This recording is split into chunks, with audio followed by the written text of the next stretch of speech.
Welcome, everybody.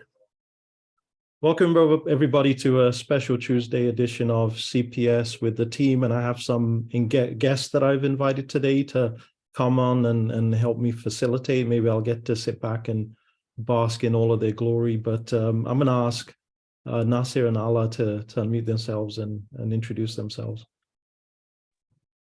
Hi, everyone. This is Ahla Salim. I'm currently a PGY4 Chief Resident at Sinai Hospital in the Internal Medicine program.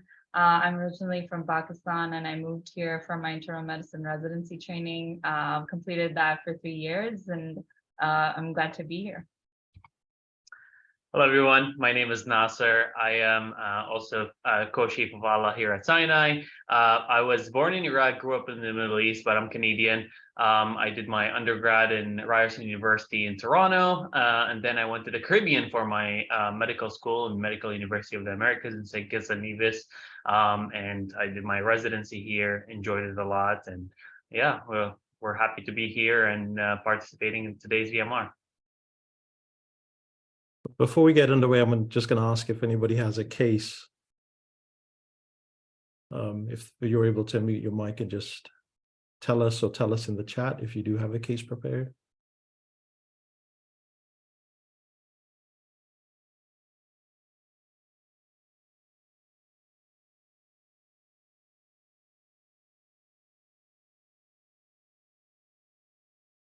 While we wait, we have a few minutes. So yesterday's morning report, maybe we could share that at some point for CPS. That was a very, very interesting morning report, but the noon conference was very interesting. The case, you remember the details about that, Nasir?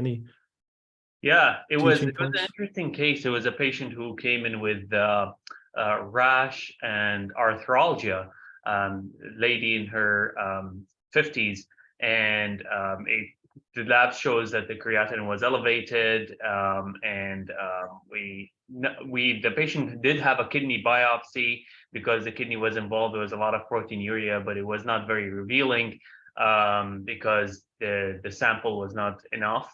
But eventually the conclusion from that, the suspicion was IgA nephropathy. That was the conclusion from the case. And the patient, I always thought that IgA nephropathy always necessitates steroids, but not always it needs that. The treatment for that was just the one we did for the patient was purely conservative management. And the rash and the arthralgia just took some time, and it went away. It was a very interesting case. Maybe, I revealed the diagnosis, but I'm sure people will forget at some point. So later on in the year, we can present it again. Yeah, the rash was very interesting, especially when we didn't have the data for the kidney involvement. So it generated a vast differential diagnosis with the possibility of symmetric bilateral joint pains and rashes. So it looks like Noah has a case. Noah, trying to find where you are. If you're able to unmute your mic and tell us a little about yourself. Hey everyone, my name is Noah. I'm a 6th-year medical student here in Brazil. I had a very good experience presenting a case to the CPS team last Friday, I think, and I have another case prepped, so I'm happy to present today too. Awesome. Thank you for stepping up and willing to present a case to us today. So let's deploy the whiteboard and get going.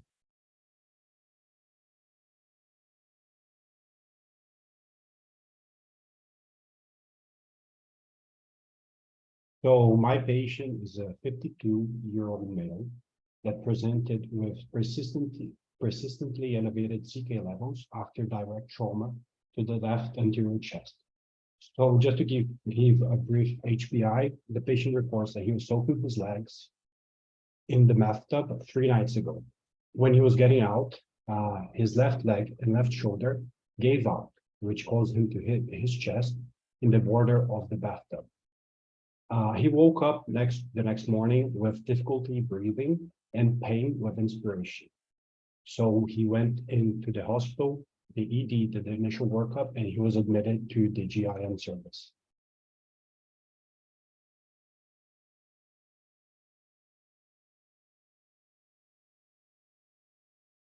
So Nasir and Ala, you want to take a stab at that?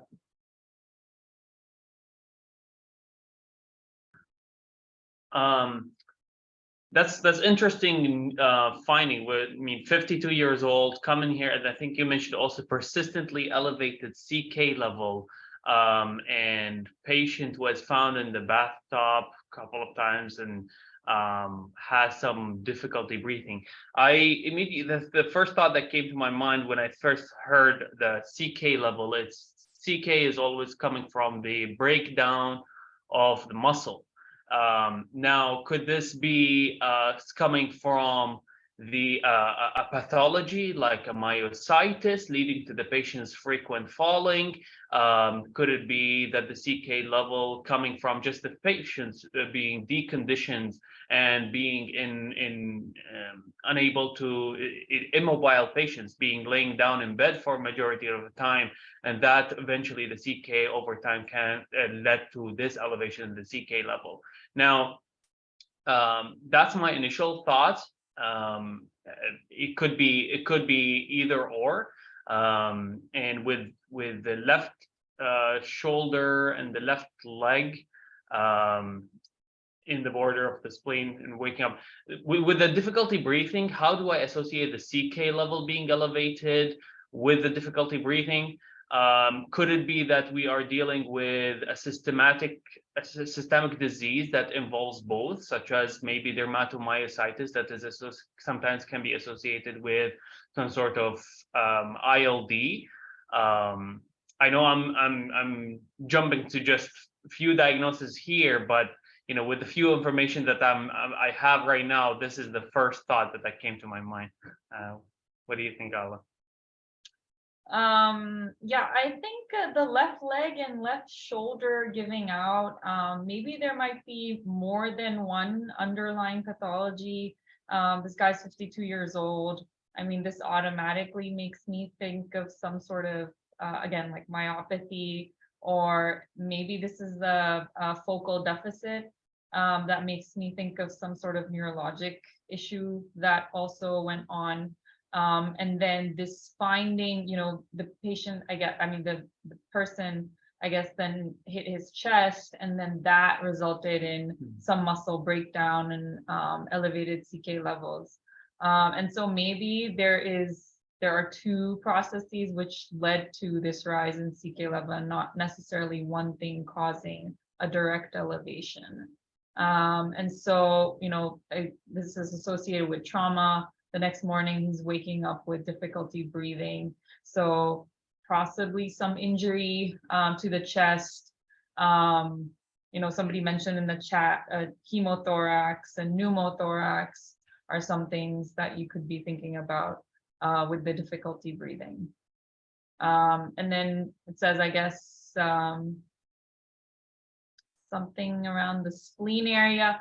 But, it could also be that he might have maybe damaged some area around the flank. And so that caused some sort of injury to the kidneys as well. Again, that's a stretch, but for now, I'm just going to go with maybe some underlying neurologic cause, which resulted in a trauma and some traumatic injury resulting in difficulty breathing. I just love what you've laid out there with your thought processes here. What I'm trying to wonder about is the sequence of events here. Like you mentioned, is there something, the systems that you've involved now or engaged are the muscular system, the neurological system, and then this, you're focusing on this fall and then subsequent trauma, but we don't know if there is a condition involved with the muscles that resulted in the patient having this fall. And I just love, Ala, that you mentioned about the spleen involvement and then sequencing that with how things are playing out here. And then when you do have a fall, there is a tendency you could have fracture and splenic laceration. And then that could be a harbinger of severe intra-abdominal hemorrhage, and then anemia and maybe hemorrhagic shock. So there's a lot of anticipation here. I think once we get the aliquots with the exam and then maybe a sign of splenic laceration could be definitely in anemia findings, like pale conjunctiva, and then also lack of palmar crease pallor, maybe some hypotension. But you also could get you may get a hematoma along the flank as well. That could indicate. I had a patient present like that with a fall and had a hematoma down the side, and that indicated that there was a intra-abdominal process. You could also get something like that in hemorrhagic pancreatitis as well. Yeah. And yeah, this difficulty breathing, you may have just linked it right there with the anemia, but then I'm not sure if this should be prioritized. Is this something we should put together with this, or this was something that happened afterwards? So I think it's kind of premature to link these together. But when we think about muscles, the diaphragm is a muscle. The intercostal muscles are also they do also assist with respiration as well. And neurological processes can also result in shortness of breath. So, but at this stage, what I'm going to use to assist in trying to solve this puzzle, I'm going to go with the rhabdo that stands out in the first complaint, and try and use some scaffolding to build an early process to think about this. So the buckets that I usually think for rhabdomyolysis, you have trauma, and there is trauma within this HPI that we have here. Then we have exertional, and also then non-traumatic, non-exertional causes. So we'll see what, as we get more aliquots or more information, what we can start to weed out. Is the rhabdo due to trauma, or the rhabdo due to something that caused the fall in this patient? All right. Any other thoughts before we go back? Thank you. We can continue with the next aliquot. So this patient was a late admission to my service. That's what I got from the handoff. And then I did a brief chart review and went to talk to him to get a better understanding of what was going on. So for past medical history, hypertension and GERD, no meds, surgical history, a knee surgery in 2020 in another hospital. We didn't have records of that. Family history, the father is not present, mother deceased of stroke, sister is healthy. Social history is a former smoker, 20 packs a year, quit about 5 years ago, no alcohol, no drugs, lives alone, does not need help with ADLs, does not have a PCP. He's an African-American gentleman, a former construction worker. Currently, he does not work. He's 6 feet tall. He seems to have a very muscular build, but right now he seems a bit wasted down. He tells me that he works out a lot, but he's not. He doesn't look like it. He's very thin, and he gets around the city using a bike. So my vitals and physical exam for this first time meeting him: temperature of 97.7, blood pressure of 121 by 79, heart rate of 79, respiratory rate of 21, setting 97% on humor. Regarding the difficulty breathing, he explains to me that he's not short of breath per se. He just has pain with deep inspiration, and that makes it hard for him to breathe. For the physical exam, remarkable findings are decreased sounds in the left lung, tenderness to palpation to left anterior chest in the area of trauma. Abdomen was non-remarkable. He does have some arthritis on his left ankle that is very noticeable on the initial physical exam. And he also has a macular papular hypertrophic rash in trunks and arm with a lot of scratch marks in it. Do you guys want the initial ED labs that we had access to at that time? I think we could stop here. There's quite some interesting findings on the exam, and we can also start combing through the past history and social history. So Ala and Nasir, you want to take a stab at that? Either one of the history and then the labs. I mean, sorry, the exam. So the past medical history, I mean, it doesn't look like he's on any meds. If we were thinking of some sort of myopathy, then, statin-induced myopathy or any other medications that could cause muscle weakness. So it doesn't look like it's maybe medication induced. As far as the past medical history goes, so hypertension and acid reflux, not entirely sure how those might be related to some autoimmune process or autoimmune cause of myopathy. And then nothing in the social history that concerns me either, neither in the family history. He does have a history of smoking. He's a construction worker, but I guess from the exam, it looks like he had some muscle wasting. So it makes me think that maybe this is, an autoimmune process, not necessarily a medication-induced process. Sometimes hypothyroidism can also cause muscle weakness. Steroid use can cause muscle weakness, but I'm jumping to differentials, I guess. Yeah, I think that's what I can gather from the past medical and social and other history. Yeah, I mean, when I was hearing the story of this patient, it sounds like the patient was previously very functional. If I saw in the past medical history that the patient, let's say, had a stroke and at baseline he had some residual weakness, then I would think, okay, maybe there is some deconditioning there, and that eventually subsequently progressed to rhabdomyolysis. But that doesn't sound like the case, because the patient was functional. He's a construction worker. He bikes.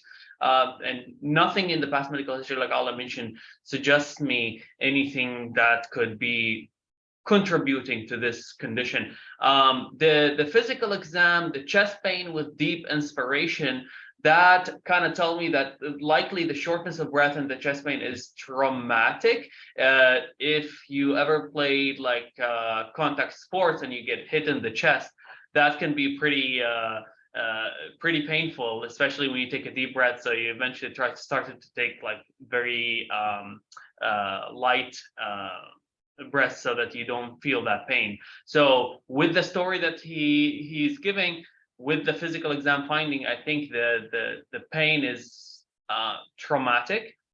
And on the extremities and the skin exam, we noticed that there is signs of arthritis of the left ankle, along with maculopapular rash with some scratch marks. So this is an interesting findings. Like Ala mentioned, could there be it tells me that it could be some systemic diseases going on that is contributing to probably his fall and his rhabdomyolysis that we are suspecting with the CK level. And I think the lab's finding will give us a little bit of a hint. A great discussion. I'm really proud of what you've put out there and gone through with your thoughts. Very, very organized, very pragmatic approach to trying to solve this. Is getting more complex now we have jettisoned some thoughts of maybe medication induced, like Ala had eloquently described before, and any history of substances we talked about, non-exertional causes, so drugs do come in there. And then we also talked about trauma, which we still have in the running and we still have on the table as a possible cause. But then we're bringing in this rash as well, which Nasser has just gone through and tried to relate that or linked it to what's going on here. So it's still early. I think the labs will help us, but we're sort of wandering into the domain of autoimmune phenomena, possibly with multiple different systems involved. So it's not now just the muscle, but the skin is involved, and there's some scratch marks. So that may also introduce some pruritus into this. So we have to think about pruritic skin findings along with the muscular findings, and then some of the arthritis that we have. But the arthritis is just located to the left ankle. So we're not quite sure. At 52 years of age, somebody who's working pretty hard, it's not uncommon to may have monoarthritis. But we have to be cautious at this juncture to not prematurely just close this out as not being linked to this sequence of events that's unfolding in front of us. So back to you, Noah. Yeah, great thoughts. We initially thought it was going to be a very easy admission, like some direct trauma and then a rise in CK levels and just babysitting him. But when we did the physical exam, we were perplexed. So we went back and did a very comprehensive review of systems. So for the review of systems, he endorses weight loss. He lost about 20 pounds in the last 6 months. He has had this chronic large migratory polyarthralgia that began about a year ago. So he says that it's either his shoulders, his elbows, his knees, or his ankles, and it jumps around in your body. So as soon as the right side gets better, the left side starts hurting, and it becomes swollen and tender, and this has been going on for about a year. He also endorses some dysphagia. When trying to understand why he lost weight, he says that about a year ago, he started having some difficulties eating. So when he eats solids, he needs water or juice to help push it down. Otherwise, it kind of just gets stuck in his throat. And regarding the rash, it began about 2 months ago, some papules in his trunks at first, and they are very itchy, and it just is getting worse. It's spreading from the trunk to his eyes. For labs, the CBC, white blood cells of 12.6, hemoglobin of 10.8, platelets of 400,000. The BMP, sodium 134, potassium of 4, chloride of 101, bicarb of 23, BUN of 14, creatinine of 0.7.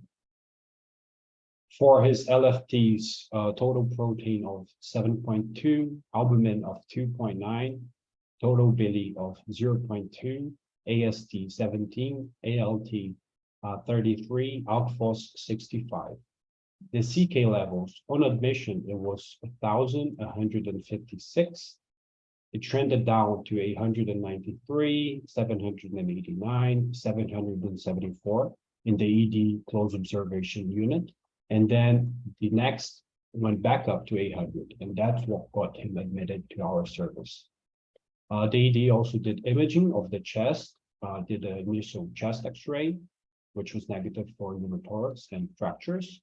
And they also did a CT chest and CT abdomen, which were negative for any acute changes. Just one thing, we also did a chart review, and we saw that he had multiple ED visits with no diagnosis, and we got very concerned because this is a red flag. He also had a previous hospitalization in December of 2021 for dysphagia, and they did a workup and they didn't find anything. Yeah.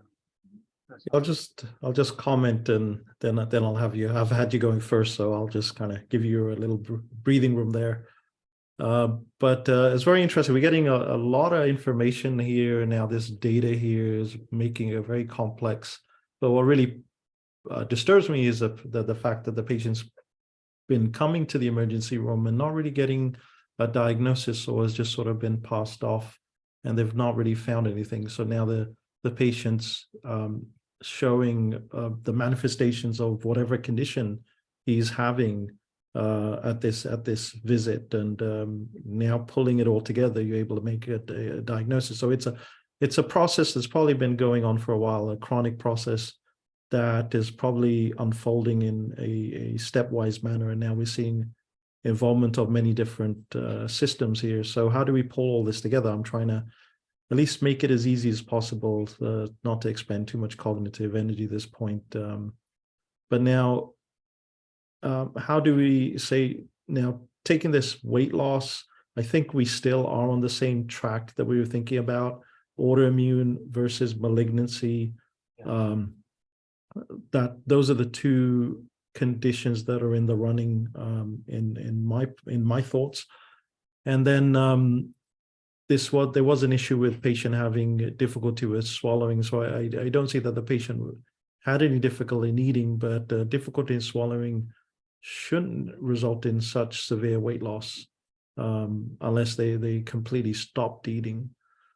And you have to wonder, the esophagus and the swallowing process is very extravagant, requires many different steps and many different muscles within the neck and the throat, and also the esophagus. So weakness in any one of those steps, neurological or muscular, can impair swallowing. So this may be a process that's involving the muscular system of the neck and the digestive system. And then thinking about also taking in some of these or this just trying to emphasize some of the things that Noah's mentioned. So this migratory polyarthritis that we're seeing, so like he described, one joint will get involved and then it'll get better, and then that can be remarkable for a couple of conditions that I'm trying to remember.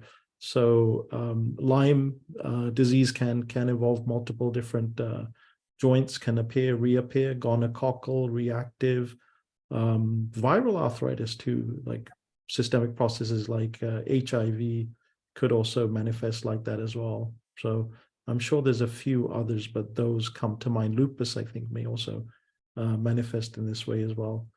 And then let me see, anything else? Trying to link it with the rash then, which one of those, again, reactive can have a rash, and then also Lyme could have a rash. So quite a few of them can have a rash. Viruses can also have exanthems or many different kind of presentation of rashes, but this is also pruritic. So something also think about. Anything come to mind, Ala and Nasir?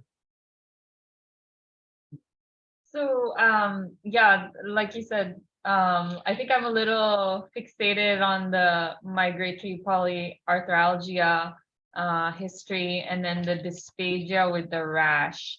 So that makes me think of, again, more of an autoimmune process, but then he does have a significant weight loss, and he has a smoking history. So maybe some sort of malignancy. But then the labs don't really, give us a lot of hint in terms of, we just have the rise in CK. So that's what's making us think of maybe more of a process that's involving the muscles with these findings on the side. Some of our initial thoughts are maybe Crest syndrome.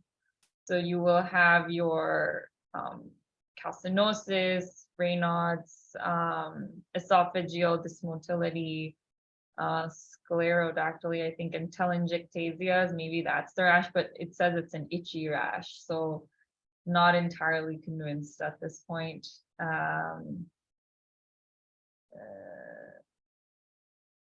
Yeah. Yeah, and could be the weight. Could the weight loss be as a result of the dysphagia that the patient has been having for a long time, and subsequently, lost some weight because of that? And in that case, we are not thinking that the cancer is a cancer could be contributing to weight loss. More like the pathology, the autoimmune condition that we're thinking of that contributed to the dysphagia and contributed to the weight loss. Or still that we cannot fully take cancer out of the picture, given his smoking history as well. Yeah, with scleroderma is one thought. It fits some of the things that we mentioned, like the dysphagia. It fits the arthralgia. Perhaps some of the like she mentioned, some of the rash that presents could be that it's some sort of like part of this scleroderma crest syndrome. The other thing that I thought about is still dermatomyositis is something that I should never fully rule that out. When it comes to CK being this elevated, myositis comes to the picture, especially when you see CK in the thousands. And dermatomyositis, could it explain the rash that we see in this picture, dermatomyositis doesn't usually, as far as I remember, present with pruritic rash. It's mainly non-pruritic, but that's another thing that I thought about. Definitely autoimmune is the biggest out there. HSP is another thing that presents with arthralgia and a rash, but the kidney is not involved unless we see protein in the urine. So a lot of thoughts here, but I think a good autoimmune workup would be extremely helpful in this case. Some great thoughts there. I'm sort of thinking or employing some metacognition by listening to you. And I think we're pretty much, the overarching theme here is inflammation, maybe with a twinge of possible malignancy contributing with paraneoplastic syndrome. It's great to hear, and then I can sort of bounce some ideas off what you're mentioning here. But a great approach there. I really do appreciate your very systematic reasoning, and less idiosyncratic like myself. At times, it's just you get bogged down with so many different things. But I really like what you're saying, and it's giving me some confidence in what I'm thinking about this case. So Noah, let's go on to the next aliquot, if you may. Great discussion so far. We definitely knew something was going on with this patient. My attending thought it was a paraneoplastic tumor as well from an occult malignancy. I personally thought it was a primary rheumatologic disease. We did some investigations in parallel. So we asked Derm to come and take a look at the rash. Derm said it was prurigo nodularis. We also did the initial rheumatologic workup with ANA with reflex. And we also did some workup for his dysphagia. So we did an MBS. The ANA came back positive, so more than 1 to 1,280, and the reflex was pending. And the MBS showed inability to invert epiglottis and pooling of barium in the esophagus. Parallel to that, we ordered EGD and colonoscopy, and it was pending still.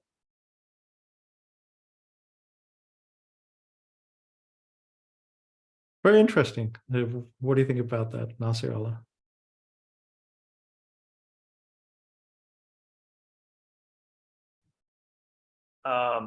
It's very interesting. I didn't. The voice was cutting on and off with the barium swallow. If you don't mind repeating, what was the finding? What was the finding for the barium swallows? So the MBS showed inability to invert epiglottis and pooling of barium in the esophagus.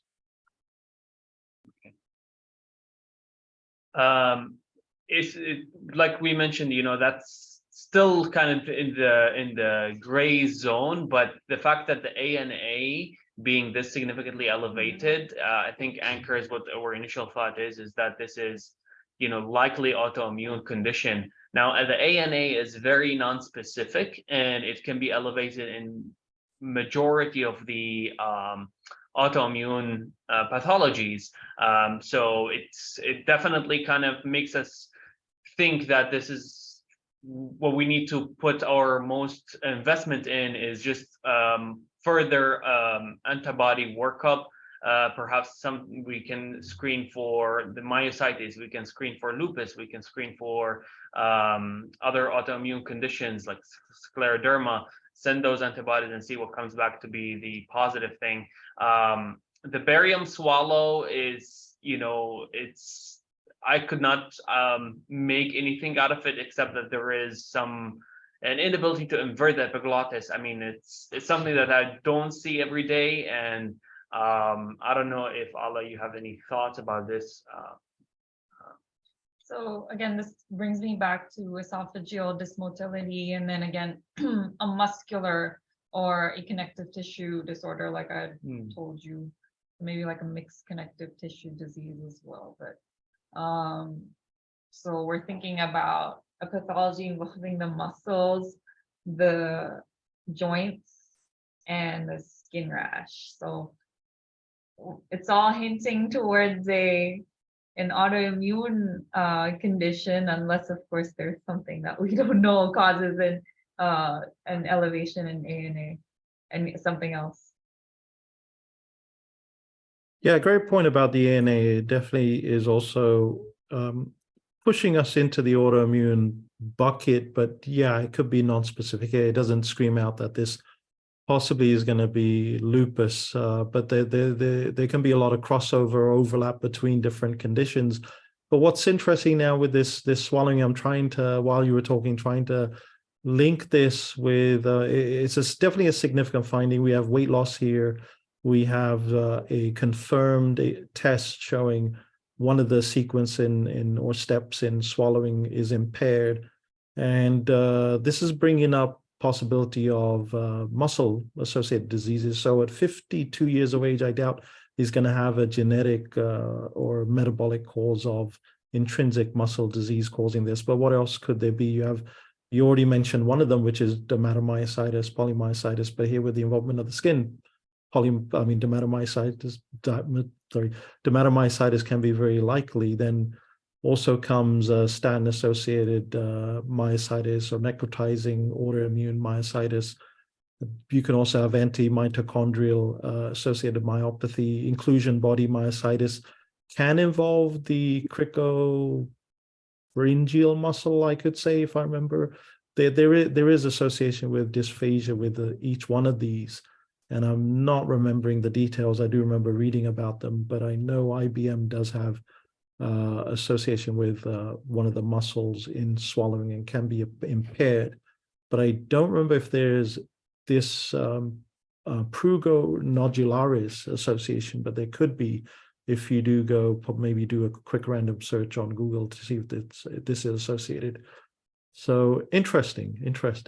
I still don't feel like we have nailed it. We can't commit to a diagnosis at this point, but I think it opens up the possibilities of many different diseases, and namely most of them autoimmune, muscle-associated, skin-associated. But then Noah also mentioned that they were thinking about malignancy and maybe paraneoplastic syndrome. So we have to definitely the imaging. We just did a CT of the chest. It was negative, so that would have been a great test to do early on to see if there was a mass, maybe a mass that's also impinging the esophagus or the muscles up in the neck. Thymus also, thymus associated conditions could also, when you were mentioning about the swelling, I also was thinking about things like myotonic dystrophy, myasthenia gravis, that can be thymus associated, but less likely the possibility here, but definitely would do a CT abdomen to see if there's something there as well, while we still are on board the autoimmune train. And to then next, what would you do next, Ala Nasir? Definitely, I would want to get further autoimmune workup, things like antibodies related to investigate whether this is myositis. I would also want to perhaps look through the patient's esophagus with his inability to swallow, maybe get an endoscopy to further evaluate that further.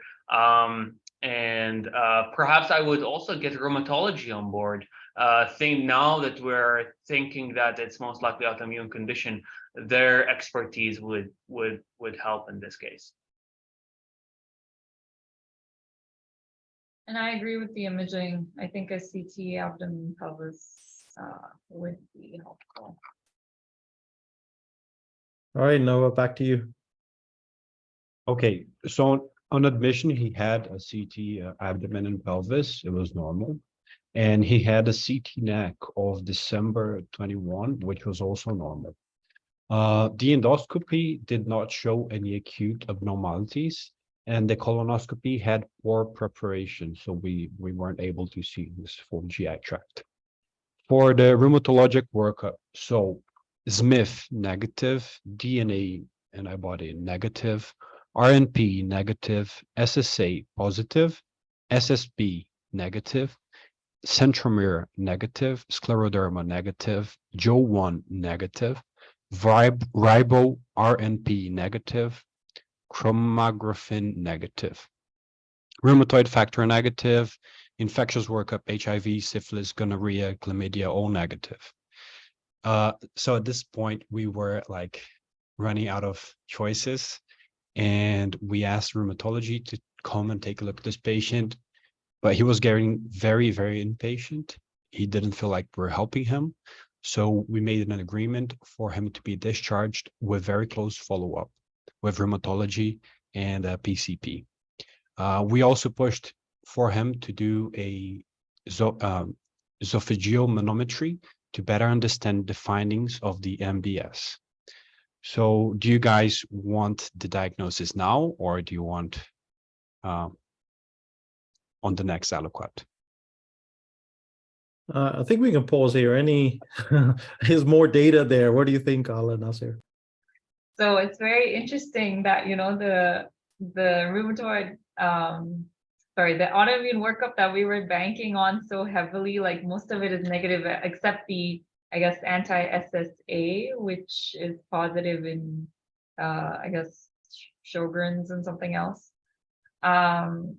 So that's the only thing that we have right now. And yeah, I'm glad that I guess we got like the HIV, gonorrhea, and syphilis, and that's all negative as well. I would have, I guess maybe like if they got an EGD biopsy, I would have wanted to look at that. What else? Just And one then- more piece of information. Oh, Sorry. I went to look at his hands because I was also thinking of scleroderma, and I was looking for calcinosis. I didn't find any, but his hands definitely looked weird. He had some fissures and like hyperkeratosis between his fingers on both hands. Sclerodactyly. Yeah. So that could be a sign that tells me that there could be some thickening of the skin, and thickening of the skin is what we call sclerodactyly. And especially if the patient has been having some stiffness of the joint as well, stiffness in in his hand, that's one of the things that we see in scleroderma. Now, you did do the autoimmune workup for scleroderma, and that the anti-centromere and anti-SCL, I believe, which came back negative, but you know, still is the sensitivity for those 100%? I don't think so. If we still have high suspicion, a biopsy of the skin can sometimes lead to our diagnosis, especially when our blood workup has not been very conclusive. Yeah, great thoughts there. I don't think I even have to add anything there, but I really love your going through this case, the discussion that you're presenting or putting forth here. But it's interesting, the hands. I always mention, and I think a large number, Reza also mentioned here, that the hands are very important. Look at the hands when we start with the hands when you do a history physical on a patient, because it does afford the patient some contact with his or her physician, and sometimes you may have remarkable findings, or you may get a window of a diagnosis from the hands here. So, like Nasir mentioned, sclerodactyly. Two other instances that were coming through when Noah mentioning about the hands, you can have mechanics hands with antisynthetase syndrome. And then I did see a patient with something called tripans, which is apparently a plastic manifestation, these hyperkeratotic palms with gastric carcinoma or carcinoma of the GI system. But here I'm seeing more possibly what Nasir's mentioned. It may be more associated with that. Back to you, Noah. Okay, so we discharged the patient and he underwent the esophageal manometry in the outpatient setting. It showed a complete adynamic esophagus, so no contractions whatsoever. And Room also asked for more antibodies. So they asked for PL12, which was positive.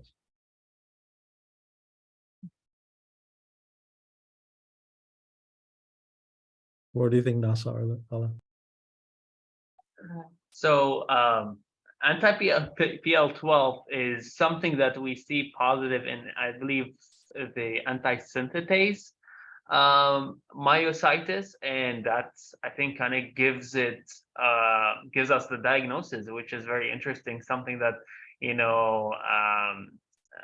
we thought about autoimmune condition, but that's one of those rare autoimmune conditions that we don't see every day. And also the same thing, the antibodies, we don't see it every day. We might be tested for it, but because it's very rare, we don't usually order that as well. So I think that's the great thing about VMR, is that you learn something new. So that's amazing case. Ala, any reflections? Yeah, I mean, I think when we were going through our memory bank of the common autoimmune conditions that we think of, anti-synthetase, syndrome did not come to mind. And so I think that's an antibody that I guess I will remember in the future to definitely include in my workup. Yeah, both of you did a really splendid job, though. It's the journey here which is really important. And you always learn something from some of these clinical reasoning exercises that we have. So I have not ordered this antibody before, but now it'd be more memorable thanks to Noah and this exciting and very educational case that you've put forth in such a great way of presenting the case as well. You've done a really good job presenting the case, very organized and very systematic, and so eloquently presented. So yeah, my takeaway, definitely cast a wide net initially, and then try and narrow as much as possible, and fish out from the net what probable or unlikely diagnosis. I think the malignancy definitely was much less, especially as Noah unfolded the imaging in front of us. So and then trying to, I guess the hands were really, start with the hands. In real life, if you do see the patient, start with the hands, make contact. That inspires confidence in the patient as well. And then you may find something, like I mentioned, the tripans before. But thanks for this case. It was really great. And thanks to both of you. You did phenomenal. I'm just so inspired by both of you. You did a great job. Just amazing reasoning skills. Thank you. And I want to back up what you mentioned. Noah did an amazing job. He walking us through the case and keeping us in suspense. So great job and amazing case. Thanks for sharing. Yeah, I agree. It was very well laid out. And the fact that you get some history in the beginning when you see a patient, but then you have to really focus on the relevant bits and try to gather more, because the patients don't necessarily give all the information all at once. So it's up to you, as the clinician, to really weed it out of them and get the important bits. And I feel like that was really well done in this case. So no, I think you did a good job. I also want to shout out to we have first timers today helping us with scribing and teaching points. So we did a remarkable job. This was very data heavy. So kudos to keeping up with this case, and Ibrahim, who will do teaching points for the first time. So take us home, Ibrahim. Right. So hello, everyone. So I'll just go over the teaching points very quickly. I think this was a very heavily data-driven case. So thank you, everyone, for the great discussion. So we started out by taking symptom by symptom, and then we ended up with a differential. And we started ruling in and ruling out these differentials. So the case started with the elevated creatine kinase, and we started thinking about myopathy, whether or not the patient was being deconditioned, so whether or not they were being immobile for a long time, as well as for the difficulty breathing. And the difficulty breathing include us more into thinking systemically. So maybe dermatomyositis, someone also mentioned, I think Nasser mentioned the interstitial lung disease. And then we went on to the limb involvement, and the multiple involvement of the limbs. We started thinking of focal deficits, myopathy, neurologic causes, and also the high CK further clued us into the fact that this is most likely a systemic disease, not something that is presenting with an individual limb involvement. And then for the splenic involvement, the flank injury was also in high suspicion, but then we were waiting on the physical examination. And if a person had the splenic involvement due to flank injury, most likely they would present with anemia. So you could see this on physical examination with a pale conjunctiva. They could also present with a hemorrhagic shock, and this would most likely be presenting with hypertension and then a hematoma as well. And then we went on to the intercostal muscles and the diaphragm. So we started thinking about the difficulty of breathing.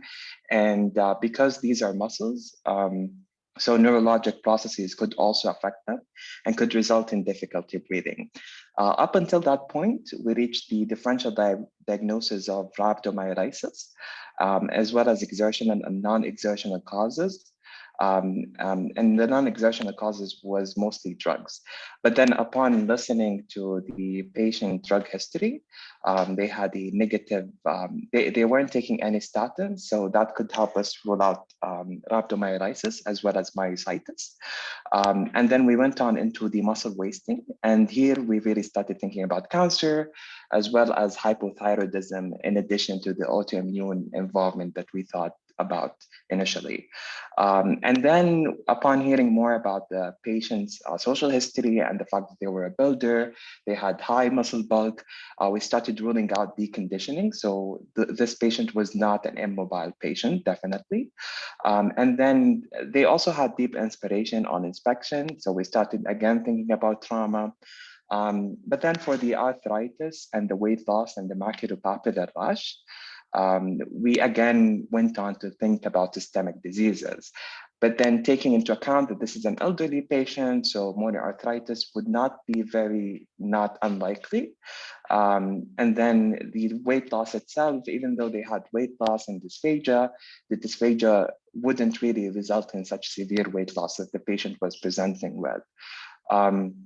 And then for the migratory polyarthritis, we started thinking about infectious causes, so gonococcal, reactive, viral, including HIV, HSV, especially with the rash that they're presenting with, as well as, again, autoimmune, such as SLE. The patient also had a smoking history, so this raised the pretest probability of malignancy. And then for the autoimmune, for the elevated anti-nuclear antibody, we discussed that this was a non-specific antibody. So it could present with any autoimmune syndrome, including CREST syndrome, that we started thinking about at this point, calcinosis cutis, Raynaud's phenomenon, esophageal dysmotility, as well as telangiectasias, but this does not present with a pruritic rash. Dermatomyositis, because of the elevated CK, but it also does not present with a pruritic rash, as well as SLE.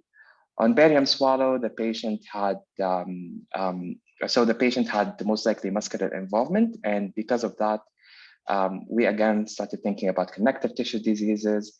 But then Dr. Ravi was talking about, because this was an elderly patient, we can rule out genetic causes. And then for the connective tissue diseases, of course, there is multiple entities, including dermatomyositis, again, myositis, necrotizing autoimmune myositis, inclusion body myositis. And we suggested that we do autoimmune workup following that.